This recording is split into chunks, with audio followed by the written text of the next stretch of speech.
5 कैलाश की यात्रा आपको उन पवित्र स्थानों पर ले जाती है जहां महादेव स्वयं विराजमान रहते हैं। और जब बात हो शिव से मिलने की, तो उनसे मिलने का सफर कहाँ ही आसान होगा।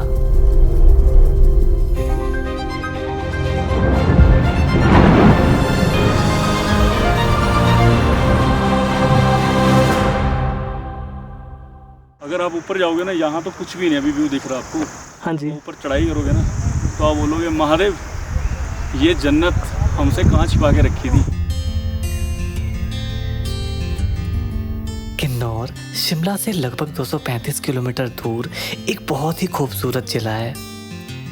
मेनली यह किन्नौर कैलाश के लिए जाना जाता है। वहीं यहाँ पर उगाए जाने वाले सेब भी अपनी क्वालिटी के लिए काफी फेमस है।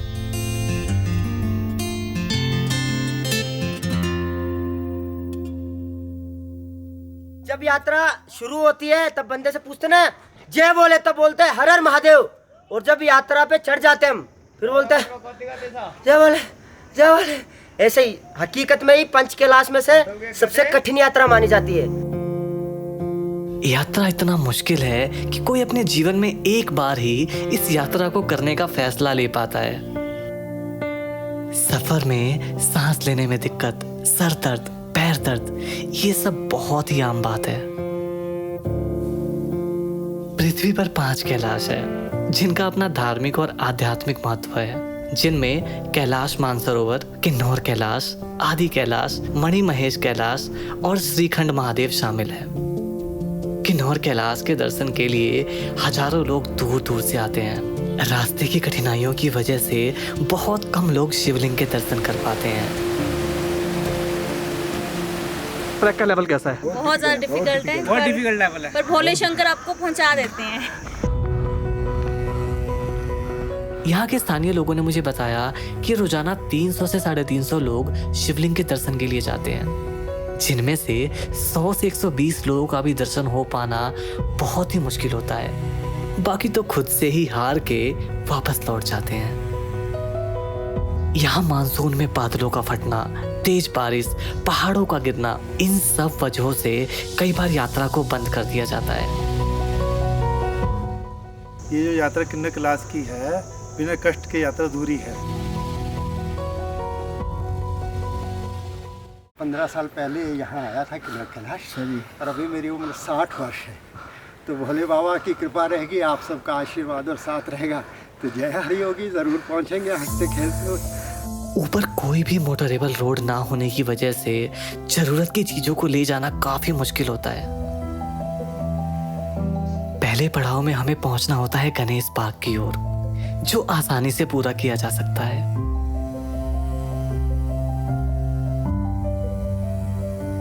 थोड़ा ऊपर पहुंचने के बाद आपको किन्नौर और इसके आसपास के गांव का पैनोरामिक व्यू देखने को मिलेगा। अगर आप बेस कैंप से सुबह 6 बजे निकलते हो तो आप 2 से 3 बजे तक यहाँ आसानी से पहुंच सकते हो।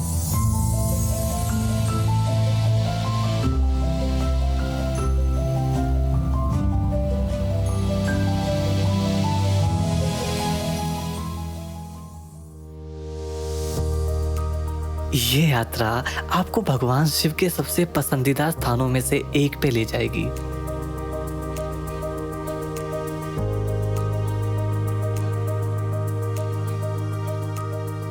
इस चोटी तक पहुंचने का सफर काफी कठिनाइयों से भरा होने के साथ इसका नाम भारत की सबसे कठिन यात्राओं में से एक में भी लिया जाता है। माना जाता है भगवान शिव माता पार्वती से पहली बार यहीं मिले थे।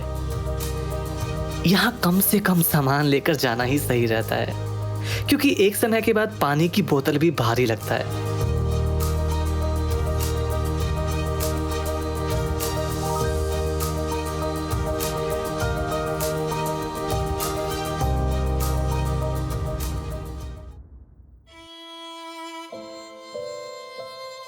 गणेश बाग में रेस्ट करने के बाद उसी रात 1 से 2 बजे हमें निकलना होता है गणेश गुफा की ओर।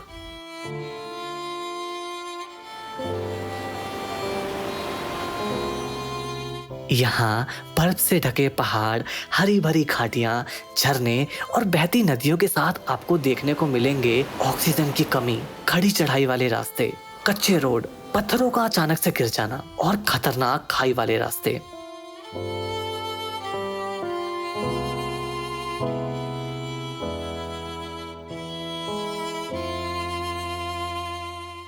क्या नाम है सर आपका? मेरा नाम चिंतामणि जायसवाल है। और आप कहाँ से आए हो? छत्तीसगढ़ से। कैसा रहा आपका यात्रा? बहुत बढ़िया था। अकेले आए हो आप? अकेले आया हूँ। और नंगे पैर यात्रा करा आपने? नंगे पैर घर से। जैसे मैं अकेले निकलता हूँ सोलो ट्रिप पे तो डर लगता है मेरे को कि क्या होगा, कैसे होगा। अरे आपके साथ भोलेनाथ नहीं है और हमारे साथ भोलेनाथ है। रास्ते में चलते चलते आपको ब्रह्म कमल के फूल देखने को मिल सकते हैं, जो सिर्फ जुलाई और अगस्त के आसपास ही खिलता है, और ये सिर्फ एक रात के लिए ही पूरी तरह से खिलता है। वही ब्रह्म कमल भगवान शिव को अत्यंत प्रिय है।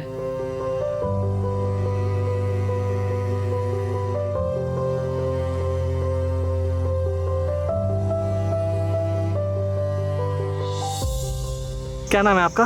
मेरा नाम ज्योत्सना है। कहाँ से आए हो आप? मैं लोकल हूँ किन्नौर से। अच्छा, एक्सपीरियंस कैसा है आपका? एक्सपीरियंस अच्छा रहा बहुत। सभी जा सकते हैं, थोड़ा स्पीड रखना पड़ेगा आप लोगों को, बाकी हाँ। आराम से जाना, दर्शन करके आना। और नए लोगों को क्या कहना चाहोगे आप? नए लोगों को यही कहना चाहूँगी, थोड़ा स्पीड मेंटेन करना और टाइम से निकलना ताकि आप लोगों के दर्शन हो जाए। और डिफिकल्टी लेवल कैसा है इसका? डिफिकल्टी लेवल तो है, जो बाहर से आए उनके लिए है थोड़ा पर कर लोगे। निकलती सूरज की किरणों के साथ हम पार्वती कुंड को पार कर लेते हैं। ये वो कुंड था जिसे माता पार्वती ने खुद बनाया था। उसके बाद हमारा सामना होता है बड़े बड़े चट्टानों से, जिनके ऊपर चढ़ के हमें पहुंचना होता है कैलाश की ओर। यहाँ से ये ट्रैक बहुत मुश्किल और खतरनाक होता जाता है। जैसे जैसे हम ऊपर जाते हैं, ऊपर का व्यू भी काफी सुंदर होता जाता है। इस पड़ाव के बाद हमें दर्शन होते हैं शिवलिंग के, जो 79 फुट ऊंचा है। कहा जाता है कि दिन में कई बार रंग बदलता है, जैसे सूर्योदय के ठीक पहले सफेद, सूर्योदय के ठीक बाद पीला, सूर्यास्त के ठीक बाद लाल और रात होने से ठीक पहले काला। रावण ने स्वर्ग जाने की चौथी सीढ़ी का निर्माण किन्नौर कैलाश में किया था। वही भगवान शिव ने इसी स्थान पर अर्जुन को पाशुपतास्त्र प्रदान किया था।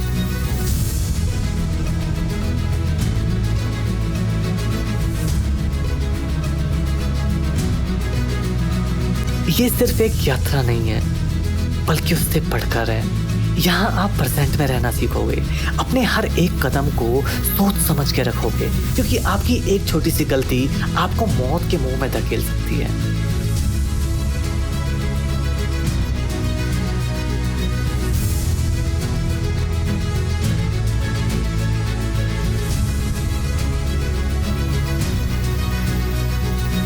इस यात्रा में अगर आपको वापस जाने का ख्याल आता है तो आप उसी समय समझ लेना कि आप इस यात्रा को पूरा नहीं कर पाओगे, क्योंकि इस यात्रा में आपको जीतना है, ना कि आपके मन को।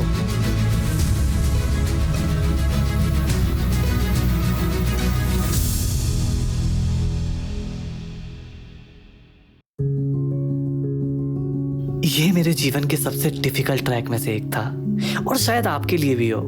तो अगर आप फिजिकली फिट नहीं है, ओवरवेट है या कोई बीमारी से जूझ रहे हैं, तो ये यात्रा आपके लिए बिल्कुल नहीं है।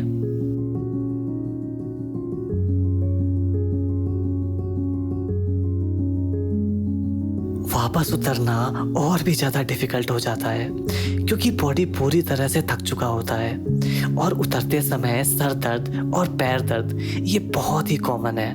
शिवलिंग के आसपास कोई रहने की सुविधा ना होने की वजह से हमें सेम डे वापस आना होता है गणेश बाग की ओर।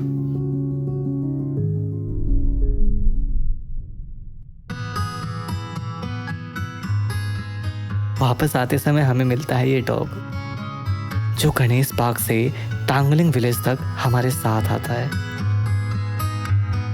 जो जहाँ तक बस में जाएगा ना उधर तक आएगा ही, फिर वापिस आएगा उसके बाद। पता नहीं उसके मन में क्या चल रहा था, पर जब हम रुकते थे वो भी रुक जाता था, और जब हम चलना स्टार्ट करते हमारे पीछे पीछे चल पड़ता था।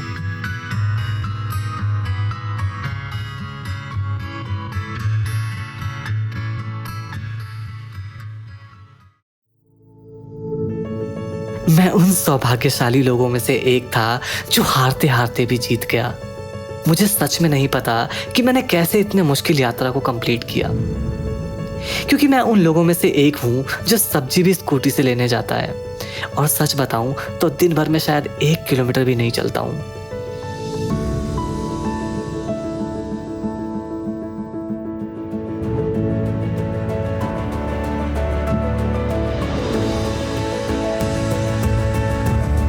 अगर आपके जीवन में भी शिव है और आप में मुश्किलों का सामना करने का साहस, तो एक बार किन्नौर कैलाश जरूर जाना। या तो शिव को जानोगे या खुद